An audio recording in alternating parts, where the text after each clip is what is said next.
distinguished members of the panel, distinguished members in the audience, officers of the armed forces, students, and all members of the audience.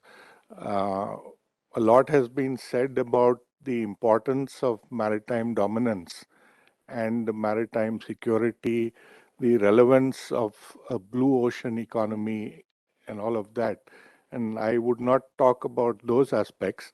I would give the industry perspective and how we as uh, a private sector industry have been associated with all of this, where we have traveled so far and how we see the future in this domain.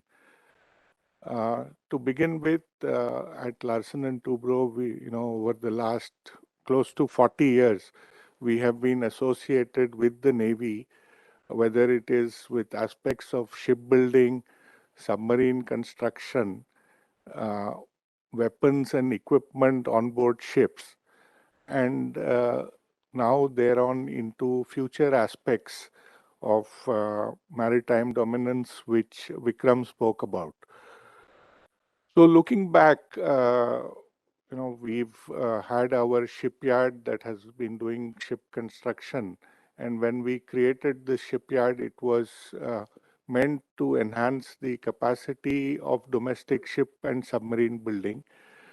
We visualized it as a yard which would be very modern and would transform the entire approach to traditional shipbuilding.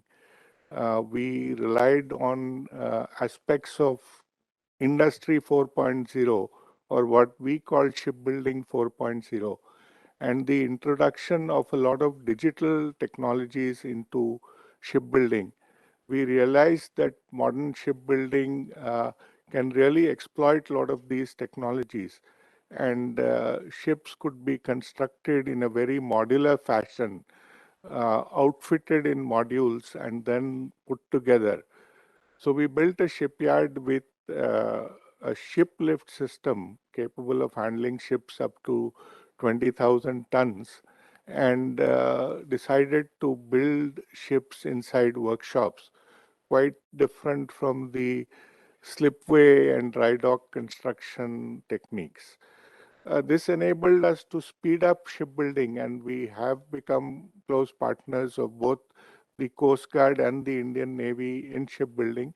Of course, private shipbuilding faces a lot of challenges in terms of competition with the domestic public sector yards, and there is a fair amount of capacity.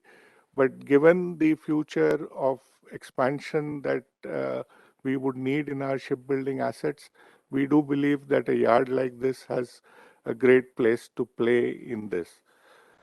General Shekatkar also talked about, the presence of foreign navies in this region, and we are today even servicing and refitting U.S. ships in our shipyard today. So that is the kind of reach that we have created, and I believe there are a lot of opportunities with this capacity that has been created. Submarine construction has been another activity which we have been closely associated with over all these years, uh, being a close partner in the strategic submarine program of the Indian Navy. And that has also enabled us in the industry to build a great amount of competency and capability, not only in the construction aspects, and where again we have relied a lot on digital technologies, but also on various equipment and weapons aspect. This we have done at a large scale for the Navy. So we've been associated with building many of the engineering systems on board, whether they are propulsion systems or whether they are steering gear systems, stabilizer systems, and so on. The a good range of engineering systems, and like has been said, because the Navy has built indigenous ships, it's given a lot of uh, opportunity to the domestic industry to really contribute and be on board ships in terms of equipment. Another first that we did was to actually build weapon systems for the Navy. And we do supply torpedo launch equipment, anti-submarine warfare equipment, and a host of other onboard weapon systems for the Navy, missile launchers, etc. And a lot of this has been indigenously built, and it gives the Navy the fight capability with indigenous equipment.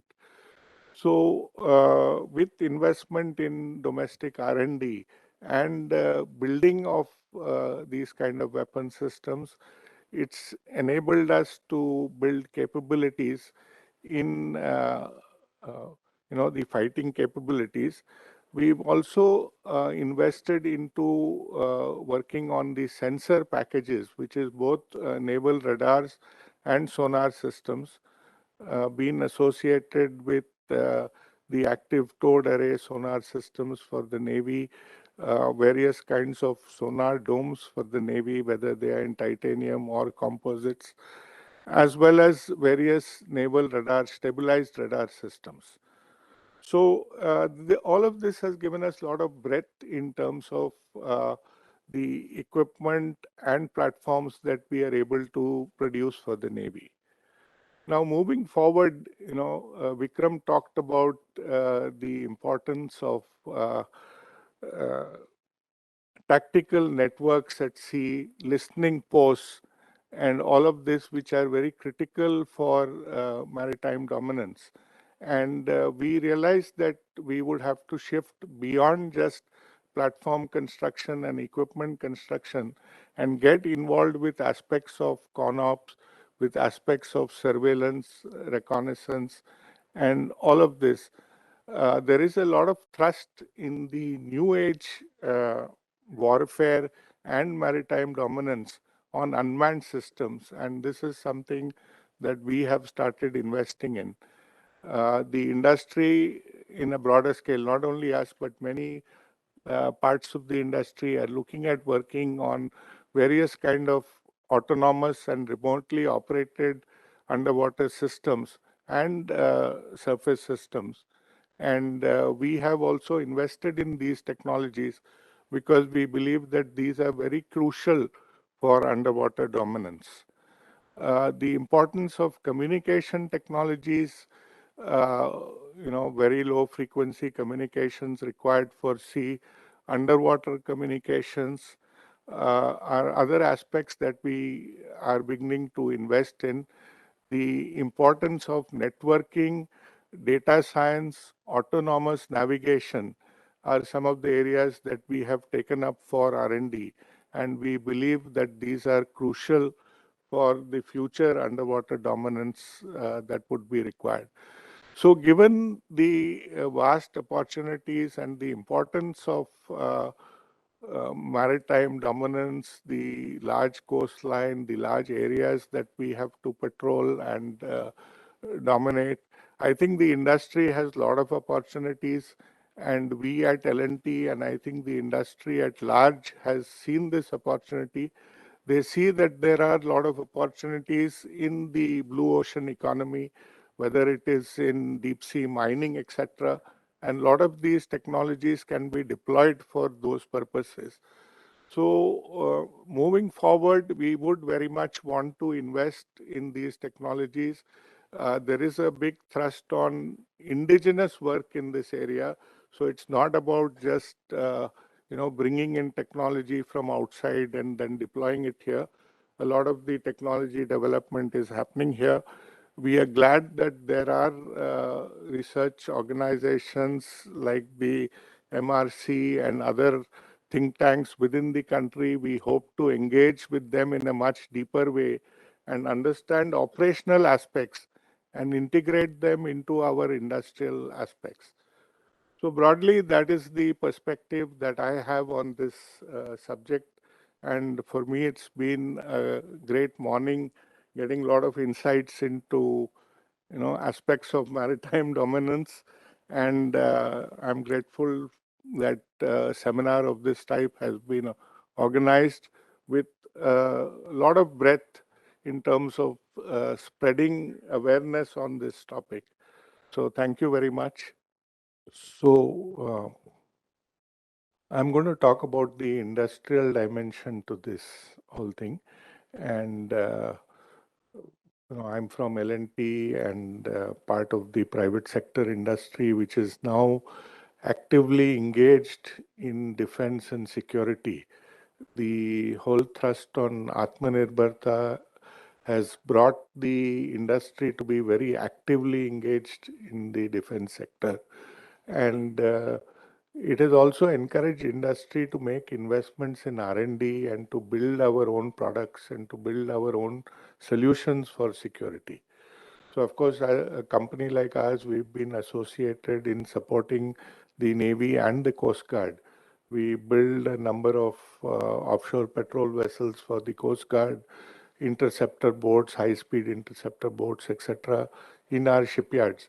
And these are being effectively used by the Coast Guard for coastal security. We are also into shipbuilding and weapon systems for ships, and that forms part of the traditional Navy. But the presentation that I'm going to talk about is that there is a big thrust on underwater surveillance, on underwater awareness, and the industry is now gearing up to provide these solutions. Today's technology also looks at unmanned systems and the use of unmanned systems for surveillance, for mine countermeasures, and for a host of other activities. So we are actively engaged in all of this, and we believe that this does contribute and provide opportunities for future security requirements. So what you see on the slide is a number of unmanned vessels that we are working on. And these are different types of platforms with different capabilities which can be integrated with different sensor suits and weapons and can be made suitable for this kind of maritime security. And this is a kind of roadmap that we are following for developing these platforms. They're all being indigenously developed so that we have control on this. Uh, the future that we see is that finally we would need to have a network of sensors and different kind of sensors for the awareness, which are linked up and with advanced communication and linked with a lot of data processing. So the downstream data processing to identify threats, etc., is a big area where a lot of work, and we see a lot of startups, etc., working in these domains. So just to tell you that pretty much various nations are following similar strategies, and there are different classes of unmanned underwater vessels which are being used, ranging from the extra large, the which have endurance running into maybe a month or so, to the very small vessels which can be man portable and can be deployed for specific missions. And this is pretty much the approach that we as an industry are also following. So what you see here are some of the vessels that the US is building. And what you saw in the previous slide was our approach to the same thing. Uh, there is a lot of opportunity also. So when we talk about opportunity, these are some of the programs which the Indian defense is now wanting the industry to produce. And what you see is a whole range of unmanned systems, be they for mine countermeasures or for ISR or for anti-submarine warfare. And a lot of them are coming under what the Indian MOD calls Make 2, or which is that the Indian MOD says that we will buy these platforms and these solutions, and the industry should invest and develop them. And India should own the IP rights of these products so that we are not dependent on any other state for them. So these are a whole range of products that are being now, contracted by the MOD, and for which development is taking place under the Make 2 by various industries, including ours. And the MOD has also started an IDEX program, which is an innovation for defense excellence. And they are supporting startups to build a lot of these solutions. Like I said, a lot of the solutions involve data processing, signal processing, and data analytics. And India has a lot of capabilities in this. I would say for us, that's an opportunity, and we can really build good systems with good downstream data processing, which will enable us to be alerted of various threats that could be there. So these are some of the products that we are working on. This is an expendable underwater target. Of course, this is an underwater platform which can be used as a target for various kinds of naval exercises. Then we have acoustic targets, which are again used for, seeing how effective our sonar systems are. And this is another platform that we are working on currently. Then the same platform is being adapted for mine countermeasure role. And that's a variant where different sensors and for diffusion of the mines, different effectors are fitted on the same platform. This is a same platform used for an MCM survey vessel. And then this is a larger unmanned underwater vessel, which has a depth rating of 500 meters and can go up to 8 knots. It can be fitted with different payloads and for different applications. And this can be launched and recovered from a naval ship as well. So as we go on this, we are working a lot on different kinds of autonomy, because all these platforms need a high level of autonomy. And from what is a somewhat scripted autonomy, where you tell the vessel how it has to travel, to an intelligent autonomy, a lot of technology is involved.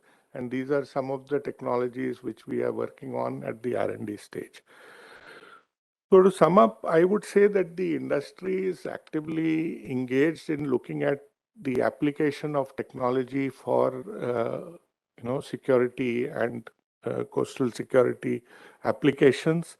If you ask me for the challenges, I think while the capability exists and there is a lot of excitement and people are doing a lot of things, the need to integrate all this into effective solutions, to have the right concept of operations, to have the interaction between the users, the Coast Guard, the police, and the developers and industry probably requires a very good integration network, and probably organizations like NMC, etc., could also facilitate that, to bring together different stakeholders on a common platform.